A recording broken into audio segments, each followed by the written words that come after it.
आज ये कार्यक्रम हम लोगों ने जो रखा है महाराणा सांगा की चौकी में, जो लालजी राम सुमन जो है, रामजी राम सुमन का नाम भी गलत हो जा रहा है, रामजी राम सुमन के में पुतला फूकने के उस कार्यक्रम महाराणा सांगा के समर्थन में और उसके विरोध में कार्यक्रम रखा गया। अभी तक उन्होंने माफी नहीं मांगा। अभी नहीं मांगा तो हम इसके बाद क्या नाम ज्ञापन दिए, आगरा जाएंगे, उनके घर पे फिर से हम लोग चढ़ाई करेंगे। उन्होंने बयान दे इस जन्म वो माफी नहीं मांगेंगे। इस जन्म में उसको माफी तो मांगना, इसी जन्म में वो माफी मांगेगा, उस जन्म में उसके आका नहीं आएंगे। हाँ, उसके आका भी माफी मांगेगी इसी जन्म में। आजकल सामान्य वर्ग को गाली देना आम चलन भाषा हो गया है, आजकल कोई कार्रवाई नहीं हो रही नहीं। तो आजकल क्या है, सबको सस्ती रोटियां लेनी है। हर इतिहासकार को चाहे महापुरुष को गाली दे लो और उसके बाद अपने आप फेमस हो जाओ। ये तो अपनी पूरी पीढ़ी बेच दिया है। ये तो अपने बेटे को राजनीति विधानसभा लड़ाने के चक्कर में महापुरुषों को गाली दिया है। और इसके जो आका हैं, जो हमारे क्या नाम है समाजवादी पार्टी के राष्ट्रीय अध्यक्ष, उनका भी मत मारी गई है, उनका भी अंतिम चल रहा है। स्वामी साहब मौर्य भी आए दिन गाली बकते रहते हैं। आए दिन गाली। स्वामी प्रसाद मौर्य का हस्त्र देख लो कहाँ चले गए हो।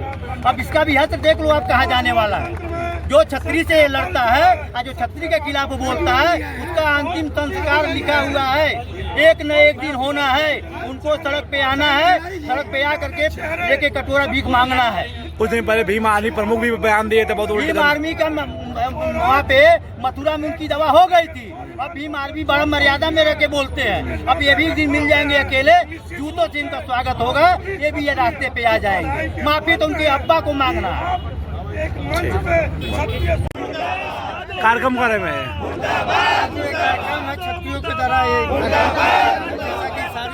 सारा देश संसद के अंदर जो है एक समाजवादी पार्टी का सांसद रामजी लाल सुमन, जो पुराने हमारे जिनके वजह से आज देश सुरक्षित है, जिनके वजह से आज इतिहास है देश का।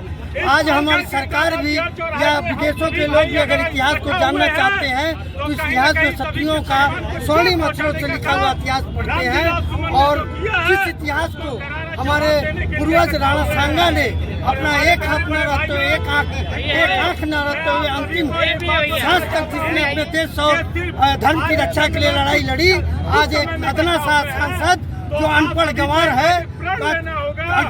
है वो राणा सांगा के लिए गद्दार शब्द उपयोग करता है। इसलिए मैं मांग करता हूँ सरकार से या संविधान से कि एक संविधान ये बदला जाए कि एक पढ़ा लिखा आदमी संसद में प्रवेश करे, न कि इस तरीके का जाहिल और गंवार आदमी जो इतिहास को न जानता हो, जो है अपने पूर्वजों को न जानता हो, जिसके वजह से खुद आज रामजी लाल सुरक्षित है, जिसके बलिदानों से रामजी लाल जो आज सुरक्षित है।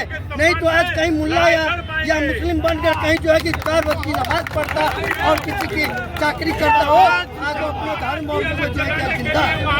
मैं इन्हीं समूह का विरोध करने के आज छतरी महासभा आज इकट्ठा हुई है और उनका पुतला फूंक कर संदेश देना चाहते हैं अखिलेश यादव को कि अखिलेश यादव, तुम भी इन गंवारों के चक्कर में गंवार मत बन जाओ। तुम भी होश में हो, पढ़े लिखे हो तो पढ़े लिखे की तरह दिखाई दो। लेकिन इस भाषा से सुमन को समर्थन करने के बाद नहीं लगता है कि पढ़ाई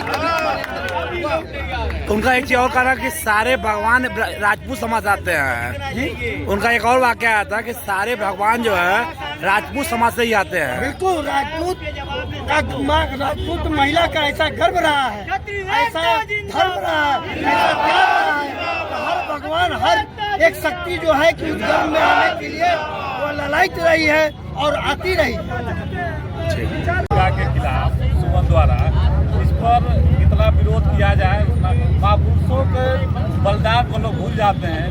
देश की आज़ादी में लड़े हैं, कैसे कैसे आज़ाद कराए, कितनी गोलियां उनको लगी थी, उसके बाद भी लड़ते थे, हाथ भी नहीं था।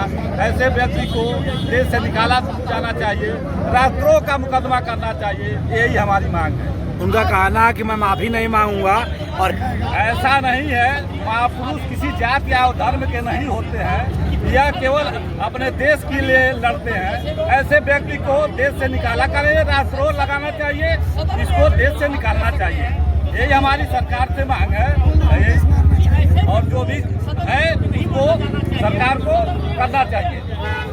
जैसे क्षत्रियों ने जो योगदान किया है इस पूरे लोकतंत्र बनाने में, उसमें 3 सालों को पैर धो करके पीना चाहिए क्षत्रिय समाज को। सबसे बड़ा अगर किसी ने त्याग किया है देश के लिए तो क्षत्रिय समाज ने किया है। ये जो सुमन है ये निश्चित रूप से किसी न किसी मुगल की औलाद है, जिसके अगर DNA चेक किया जाएगा तो मुगल का ही रहेगा। आज हिंदू धर्म अगर जिंदा है, हमारे वीर महापुरुषों का योगदान पूरा विश्व जानता है, भारत नहीं जानता है। और पूरे विश्व में अगर किसी ने हिंदू धर्म की रक्षा की है तो क्षत्रियों ने की। बोल रहे वो माफी नहीं मांगेंगे, माफी नहीं मांगेंगे तो लात खाएंगे। उनका समय पूरा हो गया, अब उनका समय पूरा आ गया है। वो निश्चित रूप से लात खाने वाला काम कर रहे हैं, क्योंकि वो देशद्रोही है। देशद्रोही के लिए कोई भी सजा छोटी हो। अभी तक तो उसके ऊपर देशद्रोह का मुकदमा चलना चाहिए था और उसकी सदस्यता भंग होनी चाहिए। यही मैं मांग करता हूँ माननीय प्रधानमंत्री।